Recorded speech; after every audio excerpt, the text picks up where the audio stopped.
Good afternoon, everyone. Good afternoon. Hi, Karine. Hi. I haven't seen you in a while. This is a good day. You all have just heard the terrific news from the president that after 15 months of war, Israel and Hamas have reached a ceasefire and hostage deal. This deal will halt the fighting in Gaza, surge much-needed humanitarian assistance to Palestinian civilians who have been living in dire conditions, and it will reunite the hostages, including Americans, with their families after more than 15 months in captivity, experiencing unimaginable suffering. Over the past few days, President Biden spoke with the leaders of Israel, Qatar, and Egypt to continue to push negotiations forward and reach the resolution we announced today. The process has been steered out of the West Wing at the direction of the President by National Security Advisor Jake Sullivan and driven to completion through relentless diplomacy by Middle East Coordinator Brett McGurk, who has been actively negotiating day and night in Doha. I will note that Brett is currently in meetings with foreign leaders, and when he emerges, the National Security Council is going to host a background call to answer more of your questions. Secretary Blinken, Director Burns have traveled regularly to the region in recent months and throughout the past year and been in close touch with the key players in the region to advance negotiations forward. President Biden has also directed his team to work closely with the incoming administration to ensure all spoke with one voice on the need to secure a deal. As the president said, we have reached this point because of the pressure Israel has put on Hamas, while with the backing of the United States. Sinwar was killed, Iran's attacks against Israel failed, thanks to the support from the United States. We have built a coalition of nations to defend against Houthi attacks. We negotiated a ceasefire after Hezbollah was significantly weakened, and Iran is weaker today than it has been in decades. These developments, which the United States helped shape, have created new conditions in the region, conditions that have led to the outcome we are seeing today. Today, even as we welcome this news, we remember all of the families whose loved ones were killed in Hamas's horrific October 7th attack, and the many innocent people who have been killed in the war that followed. It is long time for the fighting to end and the work of building peace and security to begin. The families of the American hostages are at the forefront of our hearts and minds today. They have been through a terrible ordeal that I cannot begin to imagine. Under this deal, President Biden is determined to finally bring their loved ones home. Now, again, Brett McGurk is the best equipped to answer the specific implementation questions, as he has been directly involved in extensive negotiations, obviously on the ground. In the meantime, we wanted to come out here to speak to the news and also answer any other questions that you may all have. But before I even move forward to taking your questions, I want to do one of those, as a former senator, now President Biden would say, a point of personal privilege here. Today is the 537th briefing of the Biden-Harris administration. This is my 306th briefing and the final briefing of the administration. Before I get to all your questions, I just want to say a few things and also just give out a few thank yous, if that's okay. So we had the first briefing of this administration on Inauguration Day, because President Joe Biden wanted to make clear the importance of daily press briefings and the vital role that the press plays in our democracy. President Biden believed in returning the norm of regular briefings and communicating to all of you and the American people about what we are doing and why it was important. The president and all of us in this administration understand that a free press is a cornerstone of our nation, and that the job you do questioning leaders and holding the powerful accountable is important. And as I said during my first briefing, when I took over this role, we might not see eye to eye here in this room all of the time, and that is okay. The give and take that happens here is incredibly healthy, and it is part of our democracy. I have been honored to partake in it with all of you. Well, most of the time I've been I've been honored to take it. But in all seriousness, I also said at the first briefing, I would not be here today if it were not for generations of barrier-breaking people before me. I have stood on their shoulders. I benefit from their sacrifices. I have learned excellence, and I am eternally grateful to them. And now I will pass the torch. It is my sincere hope that while I may be the first for many things at this podium, behind this lectern, I am not the last. I hope my presence at this podium has served as inspiration to many young girls out there who look at me and look at this job and look at what we've been able to do and have a similar background as me. And hopefully they can follow their dreams and never give up and know that you can achieve great things if you put your heart and mind and be passionate about it, no matter how many barriers you may need to overcome. Progress is not always a straight line, but we all must do our part. In the words of Dr. Martin Luther King Jr., whose birthday is indeed today, bend it towards justice and pay it forward. I hope that, and I and many barrier-breaking colleagues in this administration have played a small role in doing just that. Standing here and having served in this role for this administration and this president has truly been the honor of a lifetime, one I am grateful for and I will never forget. But it is a job I could never have done alone. And so finally, I do want to say a few thank yous to a few people in this room that I've gotten the pleasure to work with. I want to start off by thanking the best team in the business: Emily, Andrew, Kelly, Robin, Angelo, Jeremy, Sonia, Chloe, Jacob, Chris. You are simply the best. And thank you so much for having my back and doing this job and having the president's back and doing it so well. Truly the best. You work tirelessly, passionately, and with utmost professionalism.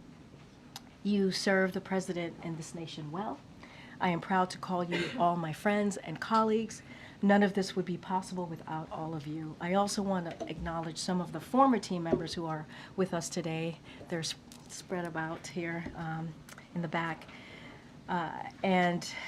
You know, as you all know, many of them left to continue to do some impressive work outside and obviously continue to do some work within the administration.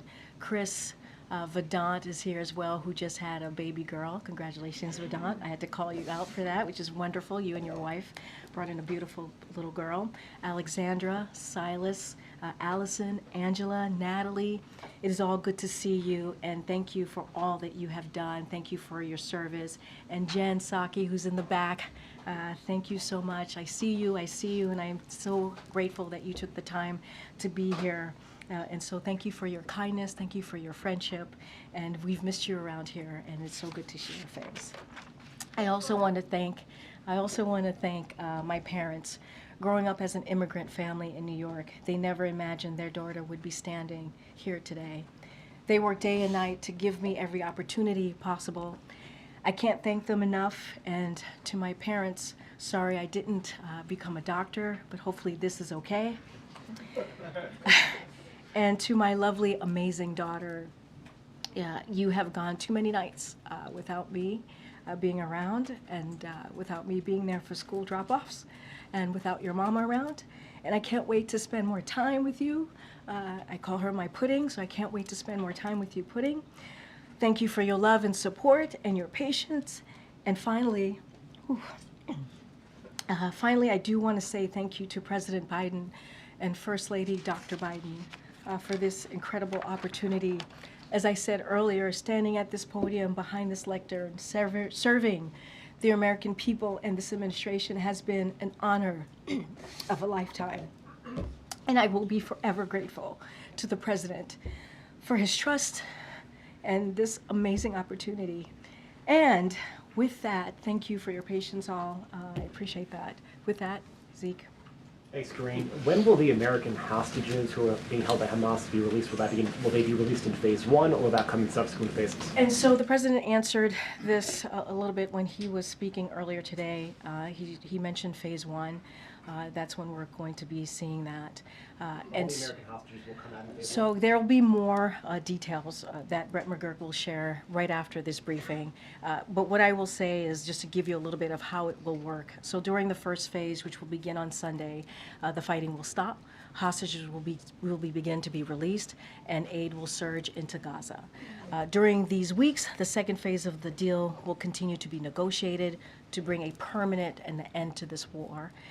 If negotiations take longer than 6 weeks, the ceasefire will continue to hold as long as negotiations continue. This deal was developed by the president and his team about 8 months ago, back in May. You heard the president talk about that. So this was the framework. And once he was able to put out the framework, it was endorsed by the world. And so we are certainly, as the president started off in his remarks to the American people, to all of you as well, this is a good day. This is a good day. This is a good step forward. And so Brett McGurk, after this briefing, will have a call to give more details of how this is going to move forward. But again, this is a very good step forward. And then, as we mentioned, the president announced this framework back in May of last year. Yeah, a deal has been reached 5 days before this administration's term ends. It will go into effect a day before the next president is sworn in. Is it clear, does the president want to give some credit to his successor, and that there's a forcing mechanism by that transition is helping push this deal towards the finish line? So a couple of things, and you said this in your question to me. This is a framework that the president put forth about 8 months ago, back in May. Again, it was endorsed by the world when he put out this framework. His team has worked, because of the direction of the president, obviously, has worked 24/7, night and day, to get this done. You're going to hear directly from Brett McGurk, who's been on the ground, who's been in Doha at the direction of the president, obviously, with the leadership of National Security Advisor Jake Sullivan. And what we see this day as, this is a good day. This is a good day. Hostages are going to be able to go home, including American hostages, to their families. And after, 15 months since Hamas did something so unimaginable, launched an attack that was so dreadful. We lost so many lives because of that attack on October 7th, and we have been working around the clock to get this done. And so that's how we look at it. We're going to continue. We're going to continue to speak with the Trump transition. You heard even from National Security Advisor Jake Sullivan on Monday talk about how they have been coordinating with the Trump team, keeping them abreast, having regular conversations with them about this. And now we understand that this is going to be implemented by the next team. And so we're going to continue to work with until January 20th, we're going to continue to work closely with the Trump transition team. We have to remember what we have seen from this president over the last 8 months, since 15 months, as we're talking about this particular matter. That's what American president does. That's what they do. And that's what we've seen from this president and his leadership. And you mentioned that this deal will be implemented by the next president. There's coordination between the White House and the incoming administration. Has the president spoken at all with his successor? And outside of the very brief ceremonial tea that they will have on the morning of the 20th, does he plan on having a more substantive conversation with him about his strategy and the briefing and the relationships that went into this agreement? Well, Zeke, I will remind you, when he invited the President-elect Trump to the White House, they met for more than 90 minutes. And that's a pretty long time, significant time to have a heart-to-heart, a bit of a conversation. So that happened, as you know, right after the election. I don't have anything to read out at this time of upcoming conversation or conversations that's happened since their meeting in the Oval Office. But again, the Trump transition team and our team have been in constant communication, having these conversations, keeping them abreast. This president made a commitment. He made a commitment that he wanted to see a peaceful transfer of power, something that he didn't get 4 years ago. But he wanted to make sure to continue that tradition and do a peaceful transfer of power. That's what you have seen. He wanted to make sure the transition was effective, efficient, and that's what we have provided. And like I said, we're going to be in close touch with our team and their team in the next couple of days. And just lastly, on a different topic, you've said the president has been weighing preemptive pardons for all sorts of officials who he fears may be targeted by the incoming administration. Has he made a decision? And given that this is the last briefing, if he were to decide to issue those pardons, could you commit now that there'll be an opportunity to ask questions of the outgoing administration before noon on the 20th about any So look, presidential actions? I don't have anything to announce. You are correct. You could expect more pardons. I'm not going to go into details of what that's going to look like. It is not unusual for a president to do that. And so you should expect that from this president. I'm not going to make any commitments right now. I'm not going to lock ourselves into a potential another opportunity to ask questions about the pardons. But what I can say is stay tuned, and there'll be more to share. And I'm sure the president's going to want to continue to engage with all of you in the next couple of days. Okay, Lucia. Thank I haven't you, seen you in a Karine. while. Good to see you. It's good to see you, and thank you so much for taking our questions so often. Thank you. I Really appreciate that. it. Thanks, Lucia. So, in terms of implementing the terms of this agreement, how confident is President Biden that the incoming administration will do that, and have they offered any assurances that they will carry them out? I think there's a commitment to move forward with this deal. I think there's a commitment to make sure that there's an end to this war. Obviously, hostages are going to be coming home. Obviously, we've been in very close touch with the Trump transition. And the president was asked some variation of that question moments ago after he spoke, and he said he is very much indeed confident. So look, we understand this is going to be implemented by the next team, as I just stated.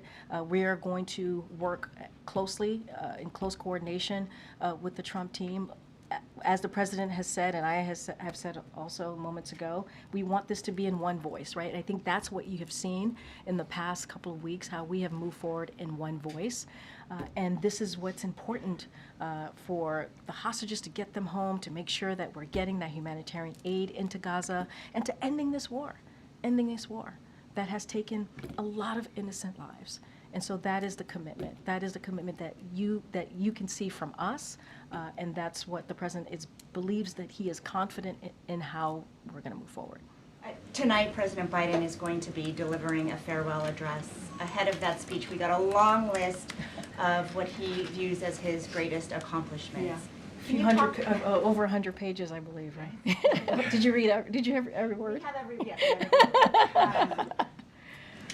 Can you talk about what he thinks his greatest failures are, and whether he will address those tonight to the American public? So look, this is an important moment for the president. He has been working on the speech, because obviously these are farewell remarks, but he is obviously going to be talking directly to the American people. It is not going to be partisan. This is something that, and not just forget, it's not just about the last 4 years of his administration. He is stepping down from his career, right? More than 50 years of public service that this president has done as senator, as vice president, as president. So you can imagine the president has a lot to say, a lot of thoughts that he wants to share, really touch on the moment that we're in right now.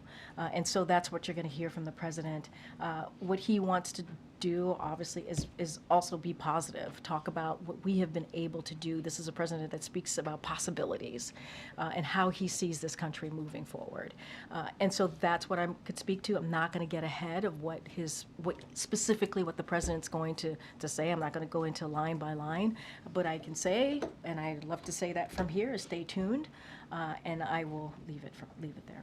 And then finally for you, because you've clearly reflected on your role as press secretary, is there anything you wish you had done or said differently during your time? Well, I will have a lot of time to reflect, right?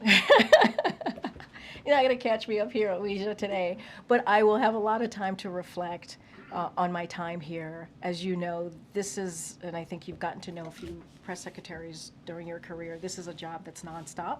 There's not a lot of time to reflect. It's always, we have to do the job, we have to speak on behalf of the president, we have to make sure that we're communicating with all of you. But what I can say with full heart is that this has been an honor and a privilege to do this job, and I have done it to my best of abilities on behalf of this president, and the best job that I will ever have. I truly believe that. Thank you. Ken, Mary. Thank you, Karine. You and the president have stressed that this is the framework that he put forward last spring, but the president also made clear it was important to him to work with the incoming administration, that they be speaking in as one team, as he put it. Even the Qatari prime minister, in his remarks, personally thanked Steve Witkoff, the incoming administration's Middle East envoy. So do Donald Trump and his team deserve any credit for this? I mean, look, everyone is going to want some credit. Everybody's going to want some credit. Get that? That's how this goes when something good happens. Not unusual. It is not unusual at all. What I can say is the president got it done, right? That's what I can say. And what I could also say is that, and you said it in your question to me, is that there was a framework that was put forward, and it was put forward by the president back in May 31st of last year, and it was endorsed by the world. And you see a president that has done everything that he can. This is someone who has foreign policy experience, decades of foreign policy experience. He understands what it means to bring people together. He understands what it means to get a deal done. He also said in his remarks how difficult it was to negotiate. Negotiating is incredibly hard, and this wasn't easy, but we got it done. And so, this is someone who speaks from experience. And this is, again, not an easy thing to get done. But as we've said, and I've said multiple times, and I think Jake Sullivan said this obviously recently when he was here on Monday, we were able to work closely with the Trump transition team and coordinate with them. But again, this is a framework that the president put out, and negotiations aren't easy, and this was one of the toughest negotiations that he experienced, and this is something that the president shared with all of you. And does the president have any plans to talk to the families of the hostages, or has he talked to them today? So as you know, the president and this administration has been in regular touch with the hostages hostage family, and have obviously always communicated with them that how much we're with them and the work, everything that we're doing to try to bring their loved one home. And we have stayed in constant communication with them. I don't have anything to read out as a call to any of the American hostages or the families at this time, but I can say that the president is, as he said, this is a really good afternoon, and our hearts go out. Our hearts go out to the families who have been waiting 15 months to get their loved ones home. And so this is a big deal. This is a big deal. And just on a slightly more personal note, on this, your 306th briefing, what advice do you have for your successor? So I was asked this question, I think, when my successor was announced, and it's pretty much the same, which is, obviously I wish her the best of luck. This is a great job, an amazing opportunity to be standing at this podium behind this lectern, to go back and forth with all of you and speak on behalf of this president, the president of the United States. There's nothing like it. And I hope she enjoys the job. I hope she continues to do this, what we've been doing for the past almost 4 years. And I truly wish her well. The decision the president made to include Steve Witkoff, how did that come about? Look, that is, I'm not going to... And why did the president do it? Well, look, this goes back to what the president said right after the election. A peaceful transfer of power. Again, something that he didn't get 4 years ago. And wanting to make sure that we had an effective, efficient transition. That's what it looks like. The president is basically leading by example. That's what he's doing. This is a president who understands norms, who understands institutions, and understands how important that is. And he wanted to respect the outcome of the election, the will of the people. And that is what you've seen this president do. At any point, did the president think maybe this deal will not be reached on his watch? The president was hopeful. He was optimistic. This is, as you know, I think you know this, Steve, this is a president that tends to be optimistic and hopeful, but not just that, does the work, leans in, has the experience to get things done, which is what we saw from this president today. I think this is a great example of that. And, you know, he never gave up hope. Never gave up hope. And to your point, until the last minute, and we were able to get this done. Okay. Thank you, Karine. This is the second negotiated pause in fighting between Israel and Hamas. The first, as you know, was reached more than a year ago in November 2023. Fighting then resumed just a few weeks later. So what confidence does the U.S. have that this time will be different? We are going to have confidence, right? I think it's important, stepping back. Negotiations are hard, they're difficult. This was a difficult one. This took multiple sides to come together. The president, as you know, spoke to Qatar, the leader of Qatar, Egypt, and even Prime Minister Bibi Netanyahu recently. And this is what diplomacy looks like, having those continued conversations, making sure that voices are heard, and having those tough back and forth. And so we have to be, I think it is important to also be confident in that we can continue to get this done. And, you know, Steve just asked me, why did we bring in Witkoff? Why did we bring in the Trump? This is why. Because we know that there has to be a continuation of this. We know that this first phase is about to start. There's going to be a second phase, and it's going to continue. We got to get to a place where this war is done permanently, ends permanently. And so bringing in the Trump administration, coordinating with them, and making sure that they're having the information that we all have, we are hopeful that this will continue.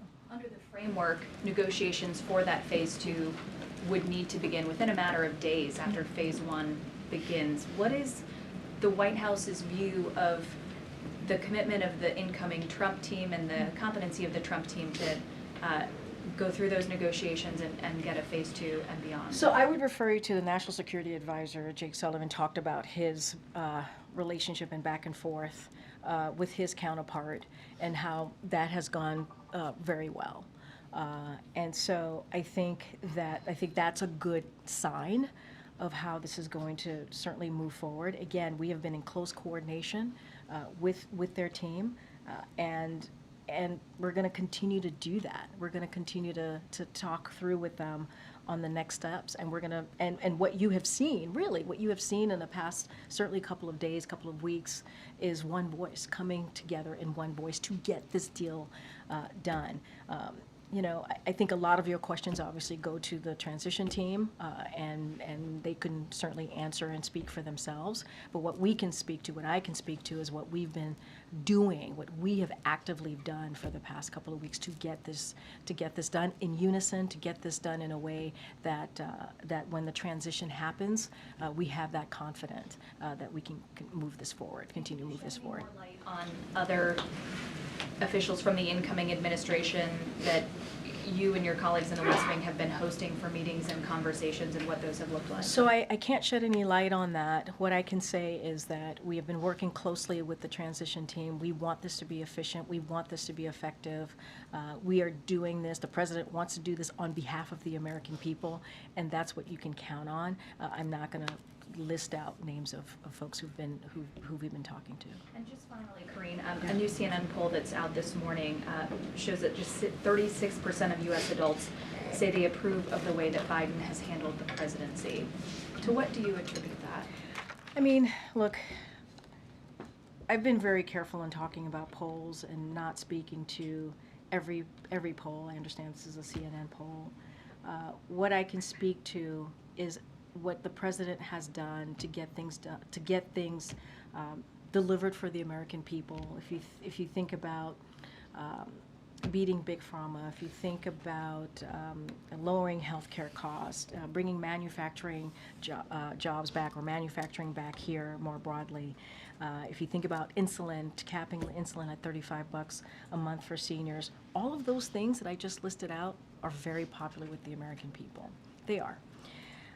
And that has always been at the forefront of the president's mind. What can he do to deliver for the American people on the needs that they care about? And that's the type of economic policy that he put forward. That's what he wanted to make sure we didn't leave anybody behind. And many communities have felt that they've been left behind. That's why we talk about building an economy from the bottom up, middle out. That's been his focus, and you can see the results. More than 16 million jobs created. When you think about more than 20 million small businesses started, people don't start small businesses unless they feel confident about the economy, and those two go hand in hand. And so, look, we're going to continue to do the work. Continue to make sure that we do everything possible in the last couple of days to deliver for the American people, and that's the president's focus. Let's not forget, when he walked in, there was a pandemic, once in a generation pandemic, and he turned that around. And so the president's gonna address the American people later today, farewell address, and he'll certainly have a lot to say. Go ahead, Jojo. Thanks, Karine. Yeah. Last time I'll be able to say that. I know. Thanks for taking questions these last couple of years. No problem. Thank you. President-elect Trump, in a social media statement today, said the ceasefire deal could only have happened as a result of his election victory. What's your response to that assessment? Do you agree with that? Disagree? Look, and I think the president was asked some version of that question. I think that was the first question that he got after he spoke. And I said this, everyone's going to want to take credit. That's how these things work. But the fact of the matter is, in order for this deal to have been done, there needed to be a framework. The person who provided that framework was President Joe Biden. And we have been working on this for some time. It didn't just come together in the last couple of days. It didn't just start the last couple of days. And so, and not only that, he put together a framework. It got endorsed by the world. That's not an easy thing to do. And, and so that's part of the first thing that he was able to do. The second thing that he was able to do was support Israel, and by supporting Israel, that badly weakened Hamas. You saw what happened to Hamas's leadership, and what we were able to do to the backers of Hamas. And so all of those things mattered. Our support and what we were able to do, how this president stepped in, matters. And now we are in a situation where we're going to pass this over to the incoming administration. A lot of this is going to be implemented by the incoming administration. That is why we worked very closely with the incoming administration. And again, that is what an American president makes. And secondly, President Biden's going to be spending his final full day of his presidency in Charleston, South Carolina. Can you discuss what he's going to be doing there? We'll have more to share on that, and I don't want to dive into that right now, but we'll certainly have more to share on what that will look like his last couple of days. Get Karen. Just two quick ones. Does the president intend to leave a letter for President-elect Trump before he leaves office, as Trump did for him? Well, I guess we'll see. We'll see. I don't have anything. That's going to be up to the president. I don't have anything on that. But it's a good question. I'm curious, too. And after Monday, what is the president's plan? What are he and the First Lady doing when they leave Washington on And Monday? we'll have more to share on that as well. Okay. Thank you for serving as press secretary and answering our questions for the last couple of years. Thanks. A couple quick ones just to clarify some things, probably yes or no. I know you have no readout of any calls between President Biden and President-elect Trump. Just declaratively, can you say, no, there has not been a call between them or in any of the last 2 weeks on this specific topic of Israel? Look, I have not asked that question, so I don't want to get ahead of myself here. You always give me homework, Peter. Every time I come, you always tell me, can you go back and tell? Okay. 24/7, yeah. Go ahead. If I can ask you briefly about tonight's address, if you can take us into that room. Yeah. Who is going to be in attendance? I trust the First Lady. Will family members be there? Who else will be there? And is there anything else surrounding it? It's a very good question. We'll have more color for you later on in the evening. What I can say is the president is certainly very much looking forward to this moment, speaking directly to the American people. It's not every day you get to do an oval address. He gets to do another oval address, obviously his last one, in prime time. And so we will certainly have more color of who's going to be in the room and what that will look like as we get closer. And then last question, I'll leave it to my colleagues, is it's tradition that at the end of the year the president would do a news conference in advance of departure. The president would take questions on a variety of different topics. What was the decision making? Why did this president decide not to do either of those before his departure? I think the president, especially in the past couple of days, has been very much engaging with all of you, taking questions. He did it today. He himself wanted to stand up a moment to talk about the economy, but also take your questions just a couple of days ago. That is something that he wanted to do, and your colleagues took. Wait, let me finish. Your colleagues asked some really important questions that he was able to answer, an array of questions. And what I can say is I don't have anything to preview at this time, but certainly he's going to continue to engage with all of you, and you know, we have been. You know, he's been very much involved in going back and forth with all of you in the past couple of days, and that is something that he wanted to make sure that he did that. Were there any concerns about his public performance in a setting like that? Well, I mean, I think the issue that I have with that question, Peter, is that he literally did a press conference with all of you days ago with some of your colleagues and took multiple. That's different, you know, than an hour-long press conference. That's why I asked the question. I mean, look, but he took questions. He took questions on an array of issues, went back and forth, and he took questions today. He's been pretty consistent over the past couple of days in doing that. And that shows his performance, that those are questions that he doesn't know what you guys are going to ask, and he takes them and he answers them, and I think that is something that is important to him. This goes back to the freedom of the press, understanding how important you all are to our democracy, and understanding how having that continuation of a back and forth, even when we don't agree, is important. And so I'm pretty sure you all will continue to hear from him in the last couple of days of his administration, and he certainly looks forward to it. Karine, we're sort of dancing around who gets to take credit for this deal. No one's dancing around here. Your colleague at the State Department briefed our colleagues that President Trump was critical in getting this deal over the line. Do you not agree with that statement? I mean, look, I'm not going to speak to a random person. I don't know who this person is. I'm not going to. Oh. What I can say is, look, obviously Matt Miller will speak for himself. What I can say is there are steps that were taken here that is really important and critical, and that started with this president starting a framework that was agreed upon by the world back in May. And that was because of this president. That was because he was able to lay out his thoughts, his thinking on how to move forward with this negotiation. What I said before, this is someone who understands foreign policy as I'm talking about the president. He understands how difficult it is, and this was not an easy one. And so he has the experience. He was able to get that going, to get that started. So this has been going on for some time. It has. I mean, that's just the reality of it. That is just the facts of it. Have we been coordinating and working closely with the incoming Trump administration, their transition team? Yes. And we've been very forthcoming about that. But the fact of the matter is, it took someone who has the experience that this president had to get this going, to get this moving, to understand what negotiations look like. And that's what this president was able to bring to the table. And it got done under his watch. It got done today. And then secondly, obviously this is a really big day on the foreign policy, national security front. This is your last briefing, or the administration's last briefing. Is there a reason why John Kirby isn't here to take your questions? So look, I just mentioned that Brett McGurk is going to be holding, and National Security Council is holding up a call. I think that's going to be really important. They will talk more about the implementation of this.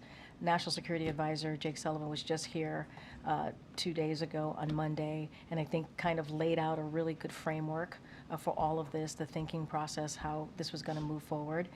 And Brett McGurk, he is on the ground. He has all of the information. He has been there at the direction of this president, certainly with National Security Advisor Jake Sullivan leading that effort. And so he's going to have a lot more information than any of us here will have, because he's been on the ground, understanding, working with the negotiators and understanding how this process has worked. So that's how this works. Go ahead. You said that you wish your successor luck. Have you had any extensive conversations with her No, about how this job is done? Or? I haven't, but you know, I'm not the only White House press secretary or soon-to-be former White House press secretary out there. So I'm sure there are many people for her to connect with and speak with, but I have not had a conversation with her. Thanks, Karine. How many Americans are going to be in the first tranche, and when will they start coming out?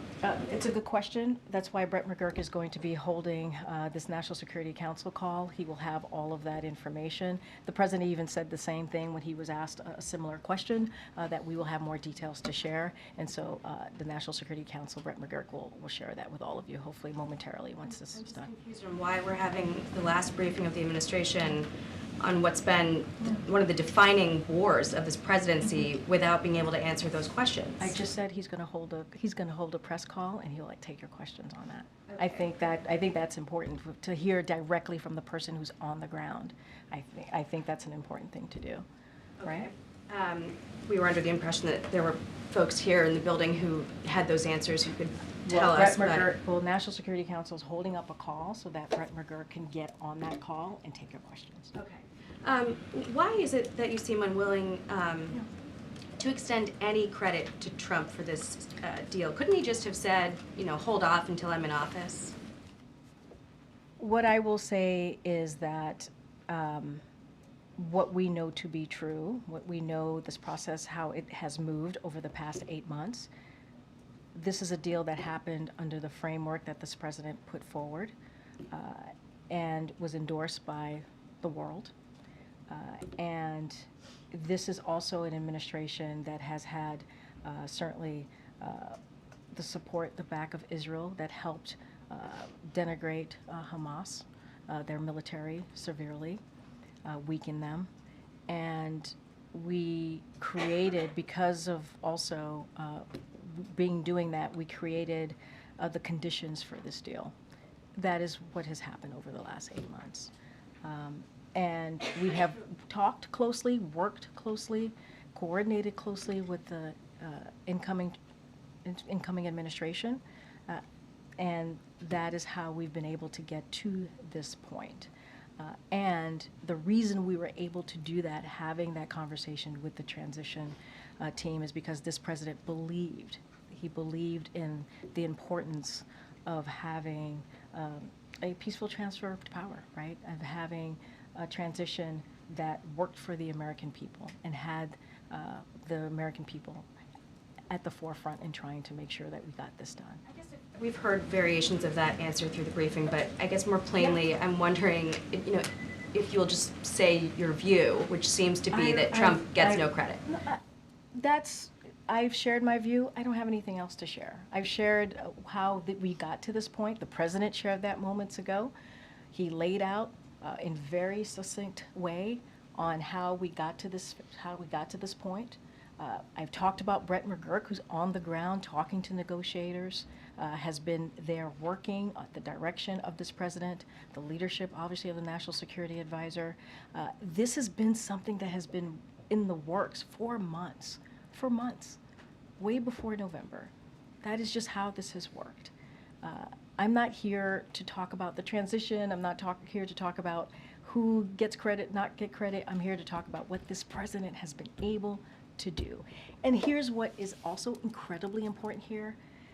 We're going to get hostages who are going to go home to their family. After 15 months of, I don't even want to think the horror that they have gone through. I can't even imagine it. And I think that matters. I mean, we're going back and forth about credit, but people are going to go home to their families. And that is so important. And hopefully the phases will continue and we'll get to an end of war here. And that is important. And let's not forget, increase that humanitarian aid into Gaza, because there are people there who need that aid and the assistance. I'm going to move on. Go ahead. I'm going to move on. How will you grade yourself on your goal of being the most transparent administration? Go ahead. I've taken like 3 questions. I'm going to move on. Go ahead. No answer there? Oh, go ahead. I've already taken 3 of your questions. I'm going to make sure some of your colleagues get an opportunity as well. Could you respond to the report released by the special counsel who prosecuted Hunter Biden? Specifically, he talked about Biden's claims that his son was unfairly targeted and said the president's characterizations are incorrect based on the facts in this case, and on a more fundamental level, they are wrong. He also said that politicians who attack the decisions of career prosecutors as politically motivated when they disagree with the outcome of a case undermine the public's confidence in our criminal justice system. So, I mean, a couple things there. Let's not forget why the president came to his conclusion, how he got to this point of pardoning his son. And he talked about the circumstances of this prosecution and how out of norm they were. And let's not forget there were legal experts that agreed with this president, who shared that conclusion of this president. And one of those experts is a former prosecutor, as you all know, Attorney General Eric Holder, and he was very clear. I just want to quote him. No U.S. attorney would have charged this case given the underlying facts. Had his name been Joe Smith, the resolution would have been fundamentally and more fairly a declination. Pardon warranted. And if you look at what happened here, and you look at paying your taxes, the vast majority of people who don't pay their taxes on time are not charged with criminal penalties. They're just not. They pay their penalties and fees, and that's what Hunter Biden did.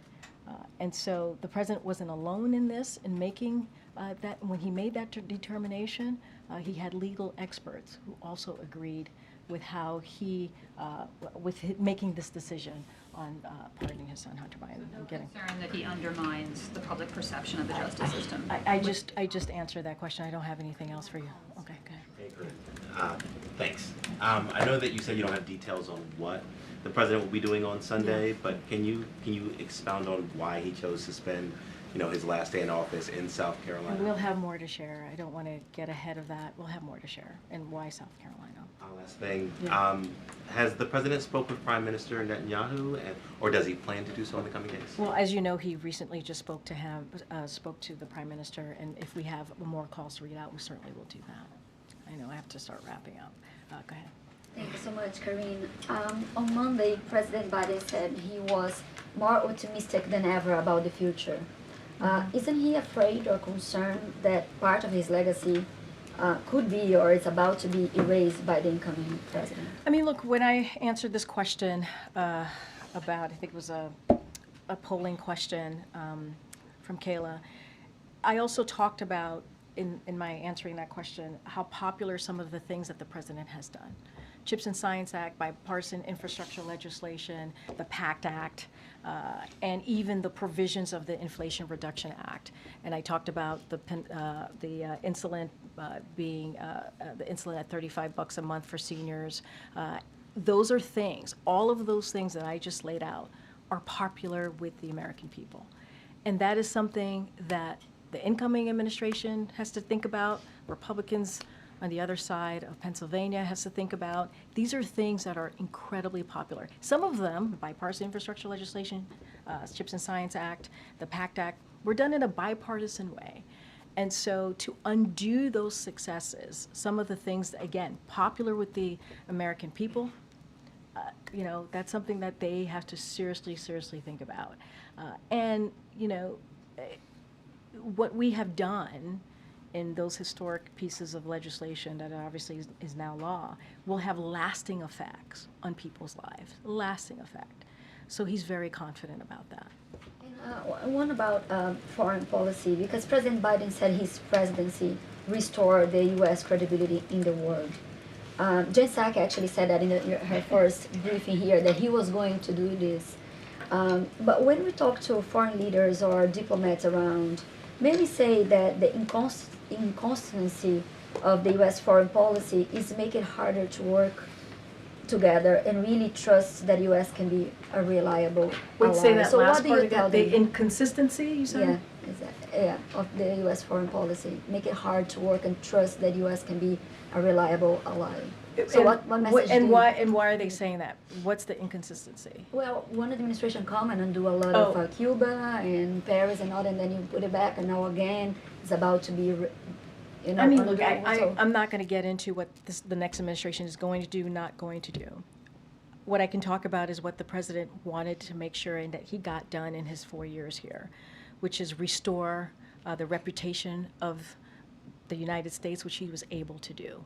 Get things done on behalf of the American people and make sure that we really mended our relationships with our partners and allies. And that's what you were able to do. You don't expand NATO if it wasn't for this president and his relationships and his experience, right? You don't support Ukraine the way that it was supported by more than 50 countries, the way that it was able to get what it needed to really be on the ground. Remember, Kyiv was supposed to fall within days. That didn't happen. That didn't happen because of this president's leadership. I'm not going to get into what the next president's going to do or not do. And let's not forget today. Today was a big day in the foreign policy space to get this hostage deal done. Hostages are going to go home. We're going to be able to get humanitarian aid surged into Gaza.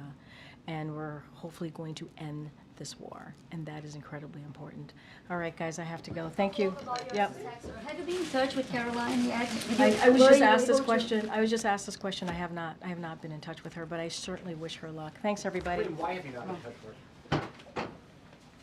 Come talk to me in the back. Thank you.